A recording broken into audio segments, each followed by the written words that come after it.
This is the Lekker Rugby Pod with Harry Jones and MV Welman. It's episode 28 of the Lekker Rugby Pod, brought to you by Sit and Cars. Harry is here, and we're a little bit fed up talking about the Springboks, to death and analyze everything. So we thought we'll take a bit of a different approach today, a bit of a more light-hearted approach. Harry, welcome back, firstly. And secondly, tell me your bugbear that you picked up this week. Oh, how's it, MVS? So, today I'm actually being a principal for a day in a local school, and they want me to talk about South Africa and explain to the kids the journey, from 1990 to now. And I've decided to use the Springboks as the story because kids can gravitate to the various characters. You might like Amani Lubok, or you might prefer a guy like Peter Steph du Toit. It doesn't matter, but the kids will like it. So they kind of caught me in the mind of reading, because we're supposed to talk about books, and I'm supposed to recommend some books about South Africa to these kids at a Montessori school. And then I started thinking about the latest rugby books and this odd habit we have, especially in the Northern Hemisphere, of people coming out with autobiographies when they just put down their boots. So they just hung up their boots, and then 2 seconds later, an autobiography comes out. Johnny Sexton, he come out with a book, and it's called Obsessed, like a cologne. It's like he's probably coming out with some kind of men's cologne, but no, it's actually a story of his life. And on the jacket, you have this very grandiose, pretentious kind of description of books. And here we have Sexton talks about his relationships with Bod and Pock and Rog, Ronan O'Gara, Paul O'Connell, and Brian O'Driscoll. What I would say is, if you have to have a relationship with those guys, you're in trouble already. But Obsessed is a work of deep self-exploration, tracing psychological arcs of a man who felt embattled, who struggled with self-doubt, and still needs to learn to relax.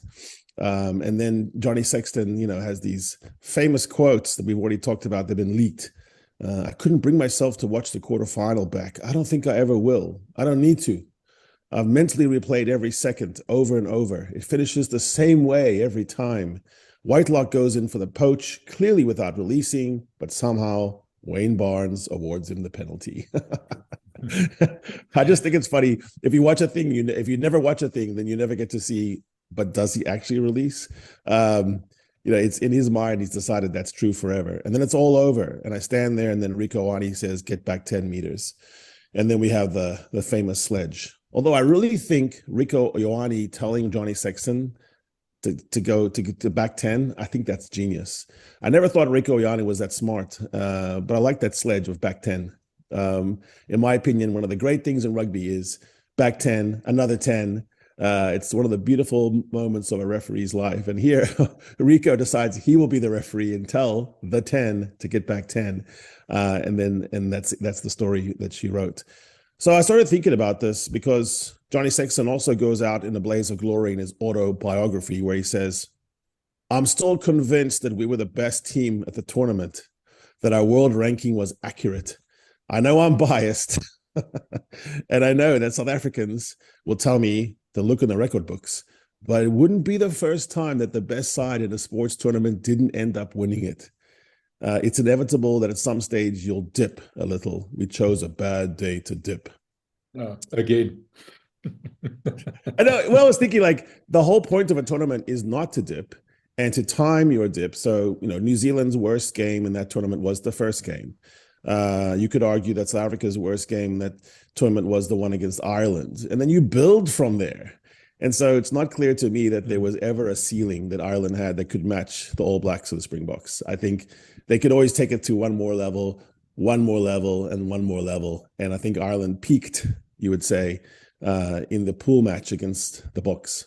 Yeah, the peak thing is quite important. Everybody always talks about you have to time your peak. You have to time it, peak at the right time and everything else. But Ireland looks like they did it the other way around. They had an inverse curve. They were going down, and they dipped exactly when they should have peaked. Now, again, I want to say it again. They've never been. Well, that's why you're going to have another autobiography from Johnny Sexton. I think it's his second one. Maybe he's going to have a third one. And it'll be interesting to see what that one's all about. Maybe he's watched the game by then and replayed it. and come to new insights. I'm sorry, we're just joking around. The point I'm trying to make, and you're trying to make, is it's a bit arrogant, don't you think, to write an autobiography a year after you retired, and you went out in a bit of a, it's not a blaze of glory, you covered yourself in a bit of infamy, with the Jaco Paper incident, and he's a bit of a character, this guy. Does it really deserve to have an autobiography this soon? Yeah, well, it's certainly going to sell tickets for the rematch between the All Blacks and Ireland at the Viva coming up in November. So that's nice. Hopefully, Rieko Ioane gets picked and there could be a glorious reception. I'm sure the Irish will be fair to Rieko. Listen, to me, sledges on the field, stay on the pitch. I always thought that. I mean, I could imagine a couple of maybe exceptions, but even, whatever someone explains the anatomy of your mother and grandmother, you're supposed to keep that on the pitch. It's just part of the thing. And that's also why we do the clap off and the shake hands and the gauntlet of congratulations, because we basically bless whatever happened before. And like, okay, so I know we were just trying to kill each other, but now we're going to go back to the sheds and have a beer. And we're going to present, a jersey for 100 caps, and we're going to talk about each other. It's the Warriors' creed. And I just think sometimes Sexton doesn't get it because he's, I don't know, a little bit posh maybe. And I think he takes things too personally and stores them up. And to me, this looks like a bit of a sulk. I haven't read the autobiography, so I'll take a read. But from what I've seen so far, it's a bit of a, what do you call it? Where you're trying to validate yourself and justify yourself. That's it. And self-justification doesn't read that well. I always like autobiographies from sportsmen that are deeply, truly introspective and take you back to childhood and explain to you why they even play the game in the first place. And they're humorous, they make fun of themselves, and they explain the joy of the game, not the pain of the game, not this sort of made-up anguish, as Rassi has said several times. This is just a game. Like, we are privileged. Like, this pressure we talk about is self-imposed. There's guys that are like, just, trying to get home safely tonight, and they might not make it. Well, that's pressure. You mentioned Rassi now. Now, we talked about earning the right to have an autobiography, of to write one or have a biography written about you. And if there's one person that I think that more than deserves it, and we're going to get flamed for this, but Rassi can write another couple of autobiographies or have some biographies written about him, and it can be from several different angles because of the maverick that he is, don't you think? It's a momentous guy. I think, you look at great people in history in various professions, and you do want to have more than one book. You want to read 5 books about Steve Jobs to decide which angle of Steve Jobs you agree with. And you could read one and go, oh, I hate that guy. And you read the next one, you go, well, there was this thing. And so Rassi Erasmus is a pioneer and a revolutionary in rugby, not just from a technical standpoint, but from how he approached succession planning, how he changed defensive-minded team, or trying to, into an attack-minded team, how he's trying to do one of the most difficult things to go back to back to back, which is a deep psychological harrowing experience to pick yourself up after you are completely ecstatic and keep doing it, go back into the grind. Ask any boxer, the top of the game, they always go too long because they just want to have one more title fight, and then they get bashed into tomatoes. So I do think Rassi is worth study, plus his backstory and the way he took on some of the most unspeakable, thorny issues in South Africa and didn't shy away from them. He made the old UMs mad, and he sometimes kind of ruffled the feathers of the government, the new government. So there was a guy he straddled, and he managed. He's still here after being banned and banned again. I'm around the world in rugby, and so I've actually got a pretty good canvas of it. And the Aussies and the Scots still don't like him very much for some reason. The Irish are all about him. The Irish wish they had a Rassi. The English secretly think it's very funny, but they also have to be, the school teachers. And Argentinians think it's hilarious. And the French never give a fig, Where something worse happens in the French league about a referee every single weekend, because the coaches there are on the pitch, they're screaming at the referees all the time. And within the coaches community, the coaches fraternity will say, whether it's Michael Cheika, Andy Farrell, or Ray Robertson, they absolutely revere Rassi. They think that he's such a he says the things that they want to say, But people like Warren Gatlin, who's famously passive aggressive, he says them behind the scenes, but never on camera. And so they kind of think that's kind of cool that some of this, referee elitism, we're better than you. We don't want to be reviled, but we want to be really famous. We want all the good parts of fame, but not the bad parts. You can never say anything bad about us, but everyone needs to know our name and have massive 1 million followings. I think he spoke the truth about some of that stuff, but then he went too far. And Russ, he always goes too far. He doesn't know the line. He's like that naughty boy, like I was, who had to get lots of cuts. So, I think Russ, he's taken his cuts, and he's put the stripes on the back of his school tie to see how many cuts he had, and then every year it went from 45 to 12, and now he's down to about 2. And he grew up. He grew up in front of our eyes. That's probably why we like the guy. That's probably why some of us love him. That's probably why some of us have mixed feelings about him. But he's never a guy that you cannot look away from, Rassi. And I think the Springboks in general have some great people to think about and write about. And so for me, I can't wait to hear, not just from, Captain Siya Kolisi and the people who are vocal and have the 5 million followings. I'm looking forward to some of the quieter guys writing their books, not obsessed. Maybe they're obsessed about the right things, not, did Wayne Barnes do me wrong at the final whistle like Johnny Sexton, or, well, I think we're the best team. We just never win, but we're always the best team. I find that a lot of the Springboks are more interesting than people give them credit for. Well, Eddie, you're a ghostwriter. Give me some of if you had to write, big 3 Springboks, and give me a bit of a sort of ghost autobiography introduction almost. Let's do that. The first page. I love Frans Malherbe. He's my boy. So I would go with Frans. I like to hold things. A thought, a memory, a spade, a beer, a baby, a steering wheel, a handshake, a long gun on a short shot, a loose head's armpit, die tools van die perd as we ride across a half-dry riverbed in the Karoo. When we went to the farm, I would say, for Frans, when we went to the farm under a sky that was red from the sand and the wind, I watched the old men fix a price for wool or talk about rain. But I like to walk away from them and look at the rocks, holding a big stick, my basher, I called it. I like seeing sheep drink at the dam, hot. The bushes full of thorns and the thorns in my socks. Just a few trees, not too many, quiet. I never thought I would play a test for the Boks. I never dreamed I would hold the cup, but I do. I like to hold things. I wasn't obsessed with it. Rugby, like it seemed like everyone else around me, too loud. After a season, we go back to the same dam where the sheep drank, and I find a groot long stok, not my basher, but I don't let go of it. I don't let go of where I came from. Bredasdorp near the sea and the Karoo where the veld has no sound, just a hum, and I know I can hold on to myself. Sure. Boom, scene. Come on, come at me, bro. Oh, that's goosebump stuff, Harry. Give me one more. Give me Peter Steff. Is it? Okay. Malmesbury missile. Yeah, what would you say about him? Okay, now you're getting into one of my favorite actual rugby players, not the personality so far, but Peter Steff is hilarious. Okay, so I'd go with funny with him. Peter Steff, book. Pain, I call it pain. I got hurt when I was 6 falling off a barn that was half finished. I woke up in my bed with a doctor checking my head. When I was 7, I got tangled up in barbed wire. 8, our foofy slide from the chimney broke just when I was still above the trees and I fell onto the first grapes, so I got an extra hiding.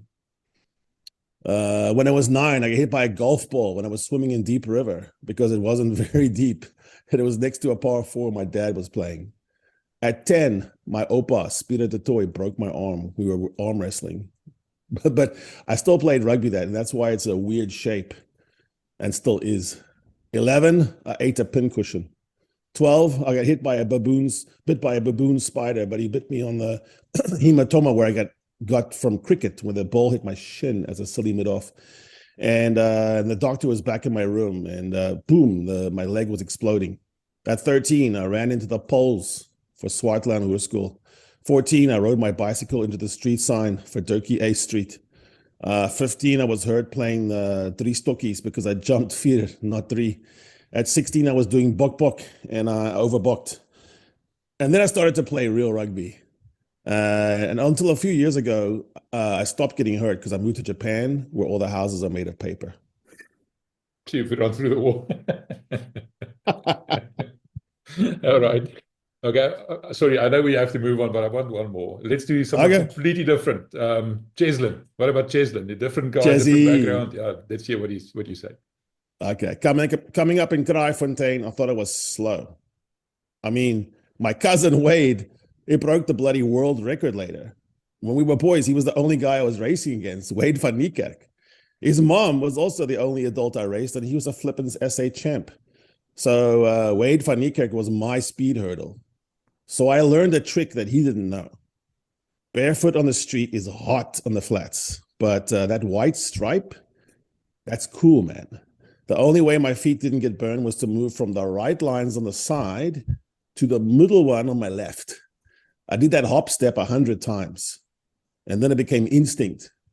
Years later in Japan, when all those guys, those white guys, they're wearing the white uniforms that were coming to Murmi, I just used them like the lines on Dacre Road, man. Faddle, Marler, one more time, try time. I was a fullback at Province under 16, but I was so small they called me a quarterback. Go play sevens, they said, because I was stopped growing. So I played sevens, but I got tired of scoring. It wasn't like DuPont. It was boring. It turns out I am big enough to sit the biggest Barrett down, hold the biggest trophy with one hand, and I didn't choose big games to dip or fail to be at my optimum. It's a bit of obsession for me. Sure. All right. No. All right. Okay. Enough of that now. Let's see if Johnny Sexton writes another one. But yeah, I think to have an autobiography, you should have achieved something notable, and then to be all bitter about not being quite there, but actually being good enough doesn't cut it. I don't think so. Johnny Sexton's one of the great players in history. He's one of the great flouts in Irish history. And there is a book in there. I mean, Irish stories of woe and lament are actually pretty good. He's getting it kind of flipped around that he's obsessed with the wrong thing, which was he was obsessed with that he was better than the record shows. I think he was exactly what the record shows. He brought Ireland up from whatever it was, fifth or sixth in the world, all the way to first or second perennially. They don't have the beef, they don't have the depth, actually get over the game line, but it's not because of him. I mean, he was fine. He should be more honest about it, that it's actually an interesting story. And I think, the best Irish writers I know, they're very funny. They're comically funny, even in the stories of hunger or lament or the Troubles. They find really inventive and humorous ways. I think what's missing here is hopefully what I just showed, if I was ghostwriting, is show some whimsy, show some art, show like what your life is really like. And I'm sure there's an interesting fellow behind Johnny Sexton, behind all that snarling kind of like, no, we were the best. I think that's kind of tiresome. I think every sportsman takes the field thinking they're the best. But then at some point you look at the trophy and you go, but is your name on it? Oh, okay. Yeah, no. Let's just make it clear that we're doing this tongue in cheek. Got nothing against Johnny Sexton. It was just something nice to talk about. I wanted to talk about something else. The championship's now done. South Africa's won. Bit of hiccup, one or two hiccups along the way, but a lot learned and everything else. But I wanted to talk to you about the championship as a whole and how each team did. Tell me, let's start with Australia. We never expected much. Joe Schmidt made it clear he was going to do a bit of testing and see where they actually are, and then try and adjust to it and see where they end up. Tell me about Australia's championship. Australia is too slow. They are building something, but they're going to need to put a lot more pace in their team. You could almost put one adage on every team, like Australia's too slow, Argentina's too young, New Zealand's too short, and South Africa's too much. But Australia couldn't really get to the speed that was required to win games, because at the fatal moments, they were just a little bit too slow. You saw that when they faced the box. It was just too much opening, too much space. Same thing in the end against New Zealand. And I think against Argentina, they had that one game they won. And in that game, they kept it pretty tight. Australia, the greatest poet of Australia is AC/DC, who they call it Akadaka, I just learned when I was in Australia. So it reminds me of one of their songs, which, songs are poems, right? Ride on, thumb in the air, broke another promise, I broke another heart, but I ain't too young to realize that I ain't too old to try. Try to get back to the start. It's another red light nightmare, another red light street, and I ain't too old to hurry, because I ain't too old to die, but I sure am hard to beat. Australia's got to learn how to be harder to beat again. Their defense was terrible. You could just score tries against them. Could they score? Yeah, they scored. They actually a pretty dangerous offensive team, but they don't have the real speed. They found some props. They found a loose trio. They have a couple of serviceable nines. They have a decent OK 10, and they got slowish wings, and they got a pretty good dangerous fullback. But, none of that's enough. There's no bench. There's no defensive system. They still slide and they still fold, but they don't actually bite and blitz. Their best game, and I always look at this, where was your best game in the tournament? Was it near the end, Johnny Sexton, or was it near the beginning? Because what you want in a tournament is that you're trending up the whole time. So Australia has some good news. Their best game was if you took the second half of Bledisloe 1 and the first half of Bledisloe 2, so games 5 and 6. There's an 80 minutes period in there where they actually beat the All Blacks, and they did it quite handsomely. So I think there's signs, they're going to go north, and Australians typically tour well. They usually tour better than they are. They're almost like the opposite of South African teams, is they kind of really good at traveling. And so, we're learning that. And I think that's something the Boks have come a long way. But I think that they could pull a surprise up there. I think there's a couple of games there they might beat someone they're not supposed to beat. And one thing is for sure, Joe Schmidt doesn't panic. He is not a panicky guy. He's calm. I think whatever we're saying about Australia, he already knows. He's not sentimental about things. He knows what he needs. He just doesn't have it.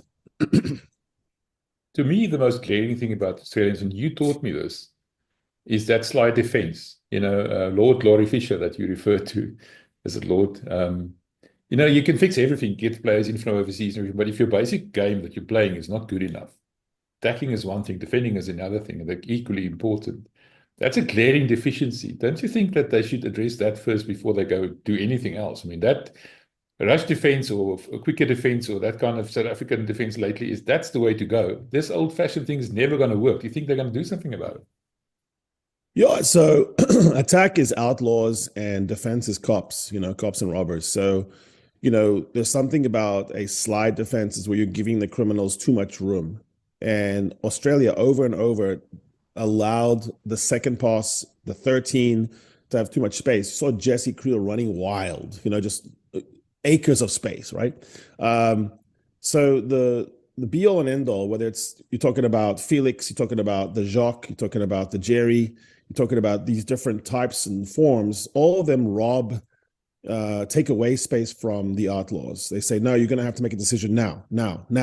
And so the accumulation of now, it really messes up a guy like Damian McKenzie. It messes up some players, even like George Ford had struggles with it in the World Cup final. You take a pretty good, decent fly off, and then you put him under that pressure and he turns into jello.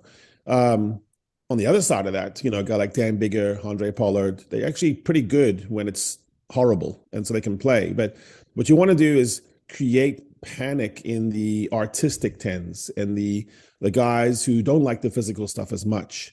So Australia does that on the forward pack. Fraser McWright is hard over the ball. Bobby Valentini hard over the ball. Matt Fessler, they had some good guys on the ball. Tupou.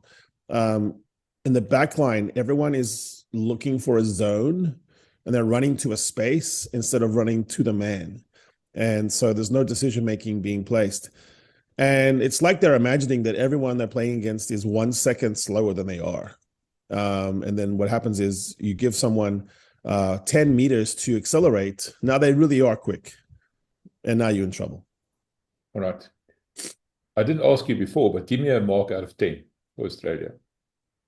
For where they were, where they are now, I'll give them a 6 or 7, 6.5. Because, like I said, they're obviously better than they were a year ago, but they still have a system error. And I think system errors are easier to fix than heart, a lack of enthusiasm, hanging your head. And there was one bad game against Argentina, but they picked themselves up and they went into the Bledisloe and they actually gave New Zealand everything they could handle, 3-point loss. And then that first half of the second Bledisloe in New Zealand, they were the better team. They won the gain line. So I think you've got the spirit, enthusiasm, and a fair amount of players. I mean, they need more locks. They need a second set of props. These are personnel issues. And there are Australians playing abroad, making millions, who are in those positions. So at any point in time, if he wants to, I think what Joe said is, I want to take these guys, these home guys, and see what I can do with them. And that's why I give him a 6.5. Yeah. Yeah, but like you said, they've got the locks. They must just tweak them. Will Skelton is there. That man's a giant, and he's an excellent player. He's an excellent player and everything.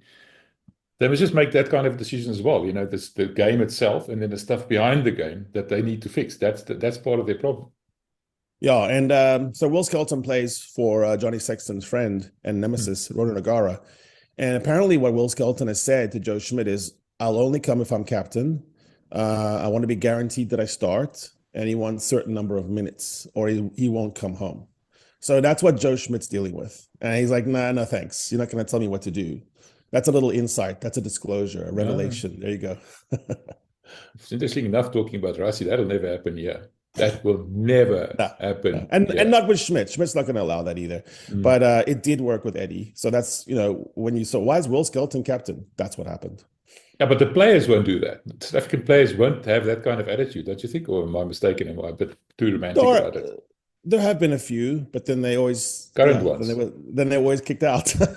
Well, that's the point. Yeah, but I don't think current ones they'll be get ahead of themselves that much. All right. I don't think so. And I think the latest one that had anything of that nature, love him to death, Sasha. Quickly he learned that in Buckland it's different. Quickly he learned. Oh, okay. Team first. Yeah. Called out at a press conference that he wasn't even in a game that he wasn't even playing at. And spotlight put on him, what he did. And Rassie called him out, Sasha, now. That was, you talked about Ulrich and Evan Roos being sent back there. That was putting him in his place, I think. But look how he reacted. I saw him posting pictures of his recovery and the boys working hard. I have no doubt that Rassie knows his men, and he knows who he can call out publicly, and he knows which ones he must probably go to privately. And so I think he thinks Sasha is strong mentally and has innate confidence. And so, he can bash him a little bit and he's going to be okay. Sorry, I got a bit sidetracked there. I just couldn't believe what you're telling me about Will Skelton. All right, let's talk about Argentina. To me, the surprise package of the tournament. They beat all three of the other teams for the first time in history. Felipe Contepomi looks like an exceptional coach. Took a leaf out of Rassie's book, looks like, had a bit of a go at the referee in Nelspruit, even though he denied it. Timing was, the question was whether it was at halftime or after the game. The fact of the matter is, I think he definitely did it. Talk to me about Argentina. Argentina. So one of the great poets they have is Juan Gelman. His great poem, Epitaph, which is Epitafio. Un pájaro vivía en mí, a bird lived in me. Un flor viaba, una mi sangre, a flower traveled in my blood. Mi corazón era un violín, my heart was a violin. Quise o no quise, I loved, but I didn't love. But sometimes I was loved. Pero o veces me quisiero. I also was happy, lo feliz. I say a man has to be. Digo que el hombre debe serlo. I love that poem because it speaks to Argentina's spirit.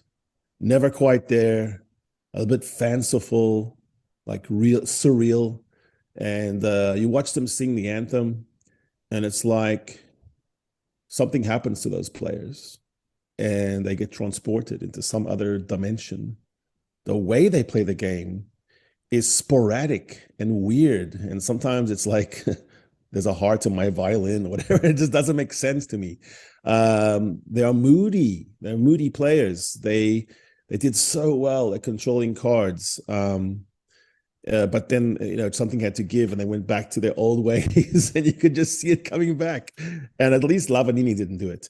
But Argentina, I would say, had a strange tournament because they were the only team besides the Box that theoretically had a chance to win it.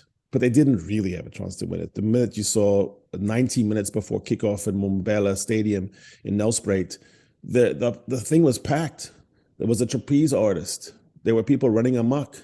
The amount of brandy and Coke drunk in that stadium, or in the 5-kilometer diameter, it made a shortage on brandy in the entire world, probably for the next several months. Argentina was done. They didn't have it. But it's the best year of their life, rugby life. When you go onto their website and you see what do they say is the best thing about them, and Argentina features their third place finish in 2007, where they beat the hosts, the French. 2015 and 23, again into the semi. So overperforming in the semifinals of World Cups. And then they have a list of things that happened for them in the Rugby Championship. That's it, because they haven't had a whole lot of other competitions. First win was in 2014 against Australia. First win over the All Blacks they feature, 2020. First win against New Zealand in New Zealand, 2022. And then now, first time to win against all three in one tournament, 2024. That's it. All right. So in a weird sense, it's the best ever, but also probably one of the worst ever. Talk to me about that. It's got problems waiting for them, right? There's things down the road you don't know if Felipe Contepomi can actually solve. It's the only tier 1 team that's not involved in a domestic competition, or doesn't have its players embedded in an ongoing. So when you look at the most capped Pumas in history, Gus Creevy is number 1. Pablo Matera is number 2. Julian Montoya, number 3. Alamano, the lock, number 4. Kubeli 5, Lavanini 6. Number 7th most capped is Contepomi himself. My point is that's the golden generation. If 6 of the 7 of your most capped players ever are in your team right now, and the 7th one is your coach, you have to be doing your best. So it's not surprising you're not doing your best. The problem is a lot of those guys came up with domestic competition. They played in Jaguares and they came up together in schools. It's unclear what the next thing is. And when they did have the younger players, and I said they're too young because they have a lot of old players, but also then there's some really uncapped players. They were terrible in round 6. They fell off tackles. They didn't have a clue. And so they didn't mount a serious challenge to the Box in the final round. If you had somehow changed the order of events and you made it the All Blacks in the final round with a mathematical chance to win, that would have been a tougher match. So that's why, even though, it seems weird that New Zealand finished second, they were the second team because they were harder to beat on their day than Argentina was. So that's the problem waiting for Argentina. They play the same teams a lot. They played France 55 times. That's the most. And then second is Australia, 41 times with a 22% win rate. You can say now they're 50-50. So they've actually gained against Australia. New Zealand 39 times, and they win 8% of the time now. And South Africa 38 times with a 10% win rate.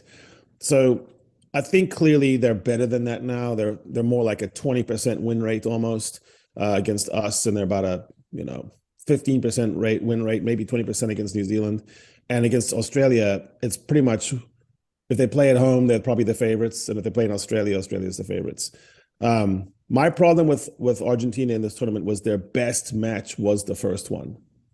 They won 38-30 over New Zealand in Wellington, and it was a proper win. They took hold of the match. They put New Zealand away. When New Zealand made their comeback, then Argentina did even better. Pablo Matera was really good. He outplayed their Lucies. And there's a problem in a tournament when your best match is the first one and your worst match is the final one where you get outscored 7 tries to 1. So that's the thing to work on. We'll call that the sort of the Sexton doctrine, which is dipping is, probably Johnny's right that there's always going to be a suboptimum game, but that has to be in the beginning. It just has to be. And you have to conspire and build and select and have nutrition and whatever vibe you got to build so that you're always getting better inside each tournament. Yeah, but it goes a bit to depth as well. I mean, the team that played against the Springboks in Nelspruit was not the best team. But there, as you said, was on the bench. The center combination was disrupted. Why? What caused them to think that would work for them? Yeah, but part of that is overplaying. So just like with Ireland in the World Cup, they had too many minutes in their best players that they didn't have to. They should have taken more gambles, more Rassie type risks, more Joe Schmidt type risks for the New Zealand, where they rested some players and gave someone else a chance and got over the line and got better and better. So that at the end, you have a Andre Pollard running on fully fresh. You have infinite numbers of scrum offs, ready to go. They flogged guys like Sexton and Peter Omani and Ryan, and so by the end you were just kind of putting on fumes. And I think Argentina could have constructed the middle of their tournament differently in order to believe in themselves that they would have a shot at the tournament at the end, and then put their best team on the field. That's part of Ireland's problem. They kept playing the same players over and over and over and over, and eventually they just ran out of steam. Yep, that's it. And that's predictable. Oh, well, best team and all that. Let's talk about the All Blacks. One step back. Argentina, mark out of 10. Have to give them an 8 because it's their best performance so far, and leave some room because you still think they could have done a little better, maybe. No, you're right. They could have beaten Australia. If they beaten Australia, which they lost by 2, that whole round 6 is different, isn't it? No, you're right. They came so close. I wonder if they're going to get that close again. That's the next conundrum now. All right, All Blacks, Razor's first season in charge. I think maybe he was found out a bit, in terms of the step up from Super Rugby to Test Rugby. Your thoughts on them? Yeah, Razor's presiding over a gentle decline, and part of it is they can no longer afford to not play overseas base players. So before they had enough skill advantages and fit disadvantages and maybe even some grunt, but now they don't. So they actually need, you put in Richie Maunga, Brodie Retallick, just those two, just put those two in there, and suddenly the Rugby Championship's different. So before we get too full of ourselves, realize how quickly they could change that, just the same way Rassie changed Springbok fortunes by getting rid of these barriers and embracing the worldwide talent. You throw Aaron Smith, Richie Maunga at 9'10", Brodie Retallick, hell, even Sam Whitelock as an old man. It doesn't matter. Suddenly the line out and the 9'10" is fixed, and it's a very different ball game. So my poem for New Zealand is by Hona Tuare, called No Ordinary Sun. O tree in the shadowless mountains, the white plains, on the drab seafloor, your end at last is written. It's a Maori lament, and it talks about how the end of times comes upon you kind of in a hurry. It's like Ernest Hemingway said, how did you go broke? He said, very slowly, gradually, and then all of a sudden. So what's happened to New Zealand is the constriction of their player pool, their market, being constricted into a Super Rugby, which is too much of the same. Only one team playing Rush D, the Hurricanes, and only one team playing proper Test Rugby, which is the Blues.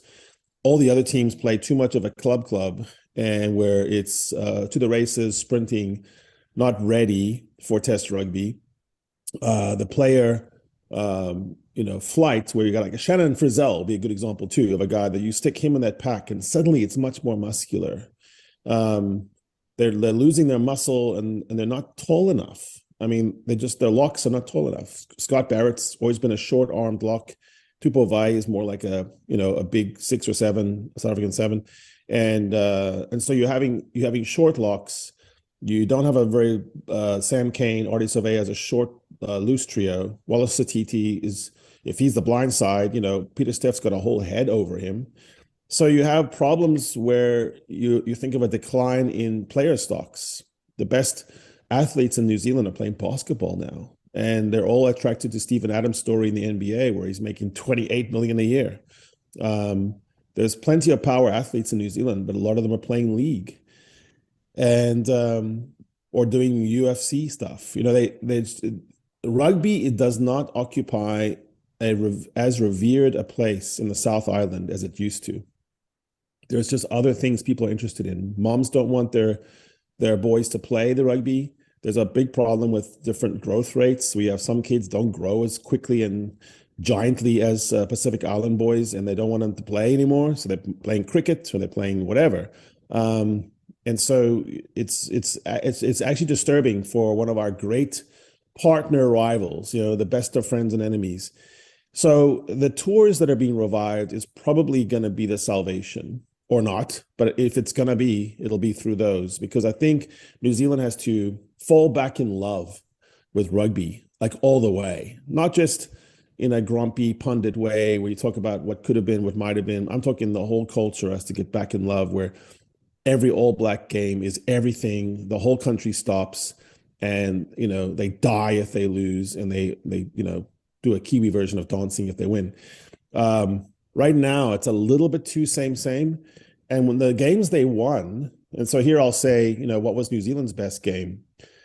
Typically, because they are always a good team, they finished with their best game. Like I thought the win against Australia at the end, 33-13, I think it was, that was their best game. So, and their worst game was the beginning one. So just like in the World Cup, there's always those New Zealand's never a bad team. Never. It's just a matter of how good they can be, how great they can be. And when I did a composite of the two, 2011, 15, 19, 23, I put all the All Blacks that I thought were the best from those 4 World Cups, most recent, all the Boks that were best, and stuck a team together. It was 8-7 or 7-8.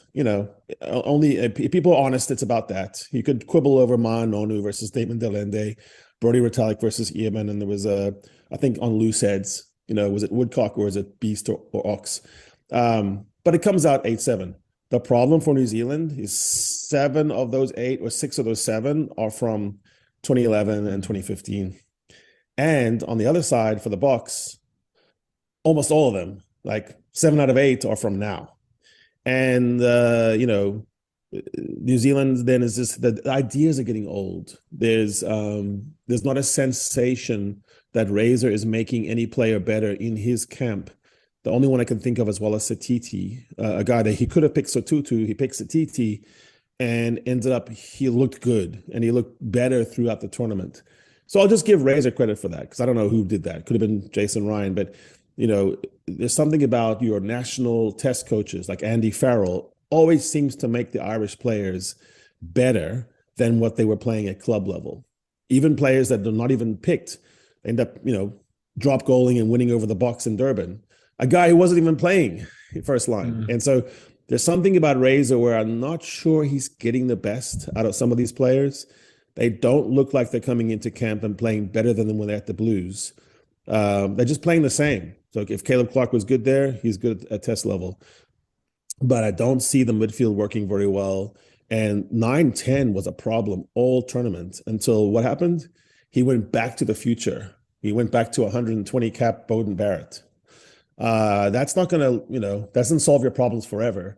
You cannot just throw Andre Pollard at a problem. You have to have a Mani Lebok and a Sasha, and you have to experiment a little bit to find your next guys. So who's the next guys? That's where I think New Zealand is struggling.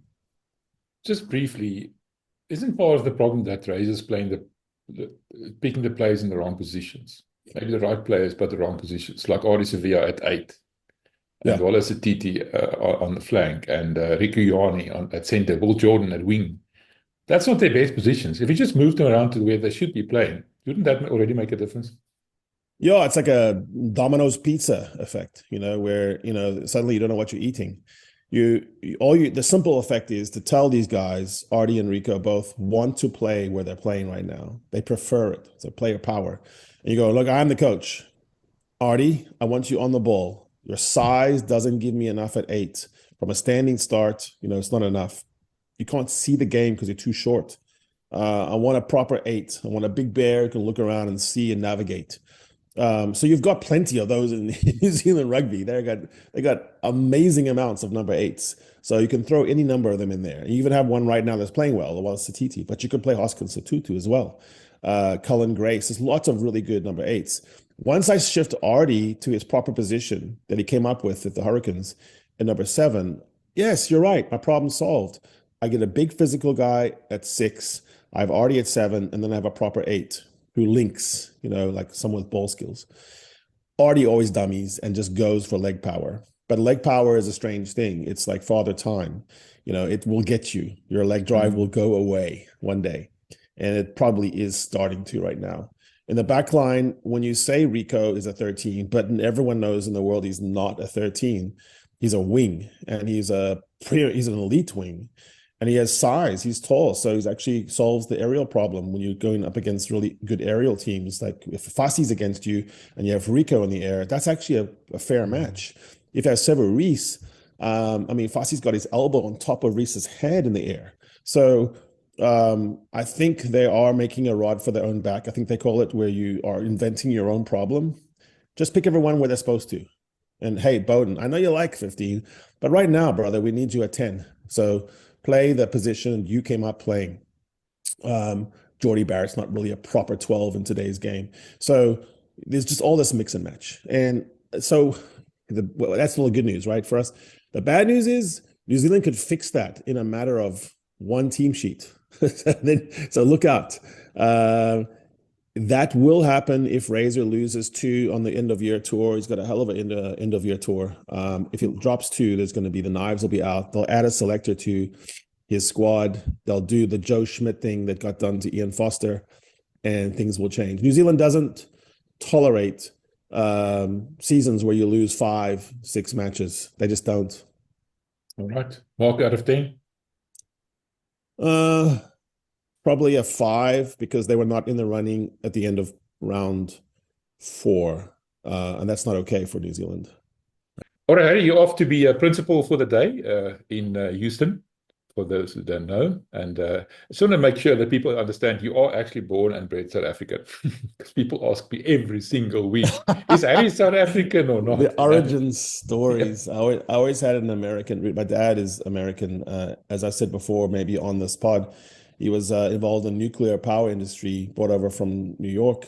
And so that marriage between sort of SAFA and US, my parents, my life just gradually, even though it started out Cape Town, Western Province, and everything about me was seeped in that history and in that reality, just gradually over the course of my life, in my 30s and 40s, professionally started going across the Atlantic to London, to Paris, and then finally to the Americas.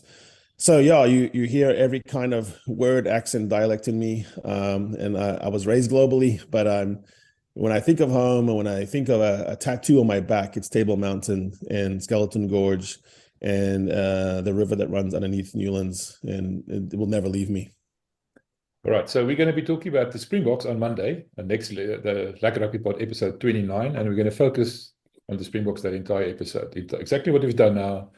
Go into the poetic stuff. You've got a nice song and or 2 lined up for us there, but we're going to spend some time on the Springboks itself, on themselves.